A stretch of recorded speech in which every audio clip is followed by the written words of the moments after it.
전쟁에 반대한 미국의 철학자이자 심리학자인 윌리엄 제임스는 역사는 피해 욕조이다 라고 말했습니다. 그리고 그는 현대 전쟁은 너무나 비용이 많이 들기에 우리는 더 나은 약탈 방법으로 바꾸고 싶은 기분이 들기도 한다. 하지만 현대인은 온갖 선천적인 호전성과 조상들의 영광을 경모하는 마음을 물려받는다. 전쟁의 비합리성과 공포를 보여 주어 보았자 아무런 소용이 없다. 공포는 매혹을 낳는다. 전쟁은 강한 삶이다. 극단의 삶이다. 모든 나라의 예산이 보여듯이 전쟁세는 사람들이 결코 주저하지 않고 내는 유일한 세금이다 라고 지적하였습니다. 우리의 피 묻은 본성은 현대 생물학의 맥락에서 볼 때 탁월한 것이라고 주장할 수 있습니다. 집단 대 집단의 대립이 우리를 지금의 우리답게 만든 주요 원동력이었기 때문입니다. 오늘날 각국의 달력에는 승리한 전쟁을 기념하고 전쟁에서 죽은 사람들을 기리기 위한 행사가 열리는 날들이 표시되어 있습니다. 또한 우리는 원유 누출을 막기 위해 싸우고 인플레이션을 완화시키기 위해 분투하고 암과 전쟁을 벌입니다. 살아있든 그렇지 않든 적이 있는 곳이라면 어디에서든 승리도 있어야 합니다. 비용이 얼마나 들든 우리는 싸워서 이겨야 합니다. 즉, 이것이 바로 우리의 피 묻은 본성입니다. 1994년 4월에서 6월까지 일어난 르완다의 다수 민족인 후투족의 살인자들이 당시 그 나라를 통치하던 소수 민족인 투치족을 몰살한 사건입니다. 100일 동안 무자비한 사륙이 자행되어 80만 명의 대부분의 투치족이 죽었습니다. 르완다의 총인구는 10%가 줄었습니다. 마침내 사륙이 멈추었을 때 보복을 두려워한 후투족 200만 명이 국경 밖으로 피신한 사건입니다. 대학 살해 원인은 정치적, 사회적 불만이었지만 그 모든 것은 어떤 민족이 경작지를 소유하고 통제할 것인지에서 비롯되었습니다. 이 르완다 대학살은 부족을 보호하는 데 필요하다고 여겨진다면 진짜 전쟁을 벌일 구실은 무엇이든 다 먹힐 것이라는 것을 잘 설명하는 사건입니다. 1932년부터 1933년 겨울까지 소련은 우크라이나인 300만 명 이상을 의도적으로 아사시켰습니다.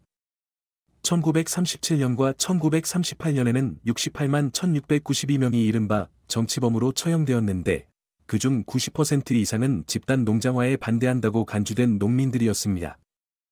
이 사건은 스탈린의 대숙청으로 일단 한 집단이 나뉘어서 충분히 비인간화되면 그 어떤 야만적인 행위도 정당화되고 그 행위가 어떤 수준으로 이루어지든 인종과 민족까지 포함하여 얼마나 큰 집단을 희생시키든 상관없다는 것을 설명해주는 사건입니다.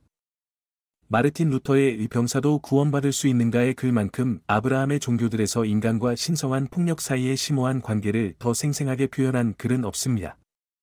글 중에서 하지만 사람들이 평화를 지키려 하지 않고 대신에 강탈하고 훔치고 죽이고 여성과 아이를 학대하고 남의 명예와 재산을 빼앗으려 한다는 사실을 어떻게 보아야 할까?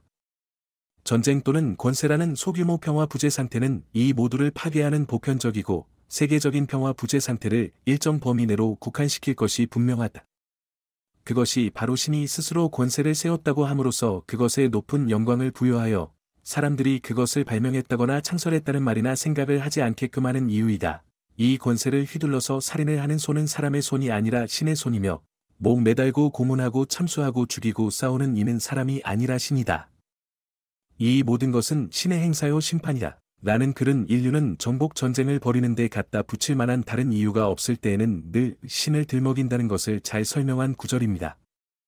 인간 본성에 대해 아테네인들은 우리가 믿는 신들과 우리가 아는 사람들은 자기 본성의 법칙에 따라 지배할 수 있는 기회가 생기면 언제든 그렇게 할 것입니다.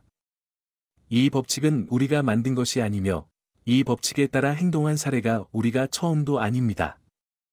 우리는 그저 그것을 물려받았을 뿐입니다. 라고 말했습니다. 인간 본성을 말하는 정갈과 개구리의 본능이라는 친숙한 우화가 있습니다. 정갈이 개구리에게 개천을 건너고 싶으니 태워달라고 부탁합니다. 처음에는 개구리는 정갈이 자신을 찌를까 겁이 나서 못 태워주겠다고 거절했지만 정갈은 개구리를 찌른다면 둘 다 물속에 빠져 죽기 때문에 절대 찌르지 않겠다고 개구리를 안심시킵니다. 개천을 반쯤 건넜을 때 정갈은 개구리를 찌릅니다. 물속으로 둘 다 가라앉으면서 개구리는 물었습니다. 왜 찔렀지? 정갈은 대답합니다. 그것이 내 본성이라고 말합니다. 전쟁은 극소수 사회의 문화적 인공물이라고 생각해서는 안 됩니다. 전쟁과 대량학살은 어느 특정한 시대나 장소에 국한된 것이 아니라 보편적이고 영속적인 것입니다.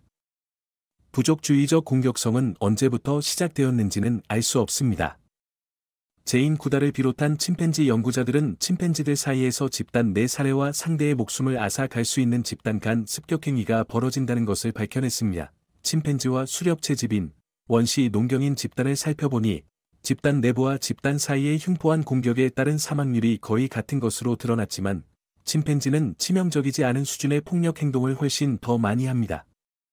젊은 침팬지 수컷들이 벌이는 집단 폭력 양상은 젊은 인간 남성들이 벌이는 것과 비슷합니다. 현재의 지식으로는 침팬지와 인류가 공통 조상으로부터 세력권 공격 양상을 물려받았는지 아니면 아프리카 고향에서 접하는 기회와 자연 선택의 압력에 반응하면서 나란히 그러나 서로 독자적으로 그것을 진화시켰는지를 판단할 확실한 방법이 전혀 없습니다. 개체군 생태학의 원리를 이용하면 인류의 부족주의적 본능이 어떻게 기원했는지를 더 깊이 탐구할 수 있습니다.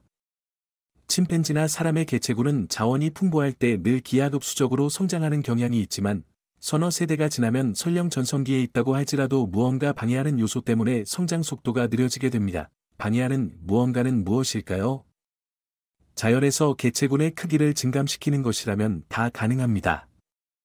예를 들어 늑대는 자신이 잡아먹는 엘크와 말코 손바닥 사슴 개체군의 제한 요인입니다. 이러한 제한 요인들은 계층 구조를 이루어 작동합니다. 인간이 늑대를 죽임으로써 엘크의 주된 제한 요인을 제거하면 엘크와 말코 손바닥 사슴은 수가 더 불어납니다. 또 다른 제한 요인은 외부로의 이주입니다. 이주 행동을 본능으로 지닌 개체군이 이주하지 못하게 되면 개체군의 크기가 다시 증가할 수도 있지만 그러면 어떤 다른 제한 요인이 또 작동하게 됩니다. 세력권 방어 행동도 제한 요인입니다. 세력권 소유자가 먹이 자원을 지키는 것입니다. 자신이 세력권 아래 있음을 알리고 같은 종의 경쟁자가 다가오지 못하게 합니다. 세력권 행동은 식량 공급원을 독차지하기 위한 장치로서 진화했습니다. 팽창을 위한 정복 전쟁과 합병으로 세력권은 더 늘어났고 집단 내 단결, 관계망 형성, 동맹 형성을 장려하는 유전자들이 선호되었습니다. 오랜 기간 동안 무작위로 극단적인 환경 변화가 일어날 때마다 세력권 내에서 유지될 수 있는 개체군의 크기가 늘어났다 줄어들었다 하는 인구학적 충격들이 들이닥칠 때마다 불가피하게 이주 또는 정복 전쟁을 통한 세력권의 공격적인 팽창 또는 양쪽 행동이 다 일어나고는 했습니다. 1만 년 전 신석기 혁명이 일어나 경작과 목축을 통해 식량이 엄청나게 늘어나기 시작했고 그것에 따라 인구가 급증했습니다. 하지만 그 발전으로 인간의 본성이 바뀐 것은 아니었습니다.